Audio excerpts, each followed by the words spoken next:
Panorama group, जो सोचता है वो करता है। आपके अपने सपनों का आशियाना। नमस्कार, आप देख रहे हैं सिटी पोस्ट और मैं हूं अभिषेक मिश्रा।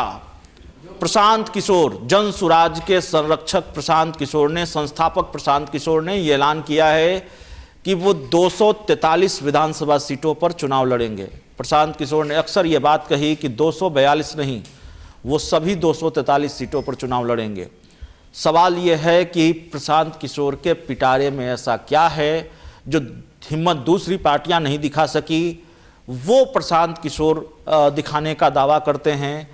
बिहार की किसी भी पार्टी ने अब तक ये हिम्मत नहीं जुटाई है। अगर अपवाद छोड़ दें तो, अगर कोई अपवाद हो तो मैं नहीं जानता, लेकिन मेरी जानकारी में ऐसी कोई पार्टी बिहार में नहीं है जिसने अकेले 243 सीटों पर चुनाव लड़ा हो। और कम से कम हाल के वर्षों में 2005 का विधानसभा चुनाव, 10, 20 और 20 का विधानसभा चुनाव, प्रशांत किशोर अकेले चुनाव लड़ने की बात क्यों कर रहे हैं। सवाल यह है कि क्या जिस तरीके से बिहार के विधानसभा उपचुनावों में उनको मुंह की खानी पड़ी, उनके सारे दावों की हवा निकल गई।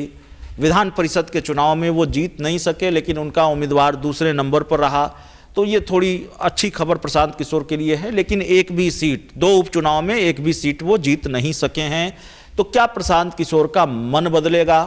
बिहार में एकला चलो की नीति पर या अकेले बहुत दूर तक कोई पार्टी, कोई नेता चल नहीं सका। चिराग पासवान ने ये कोशिश की, लेकिन उन्हें भी गठबंधन में आना पड़ा।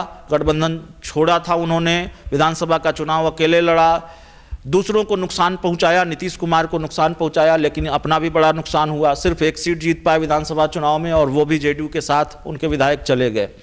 तो फिर माफ़ कीजिएगा, चिराग पासवान ने एनडीए का दामन थामा। कभी पप्पू यादव ने भी ये कोशिश की, लेकिन जब विधानसभा चुनाव 2020 का आया, उन्हें भी गठबंधन करना पड़ा। कभी ये कोशिश उपेंद्र कुशवाहा ने भी की। भारतीय जनता पार्टी और जेडीयू जैसी पार्टी भी अकेले चुनाव लड़ने की हिम्मत नहीं दिखा पाई है। तो सवाल यह है कि उपचुनाव के नतीजों के बाद क्या प्रशांत किशोर गठबंधन पर विचार कर सकते हैं? क्या प्रशांत किशोर किसी के साथ गठबंधन करेंगे? बिहार में कोई तीसरी ताकत या बिहार में कोई तीसरा गठबंधन आकार लेगा, कोई तीसरा मोर्चा आकार लेगा, इसकी गुंजाइश भी है क्या?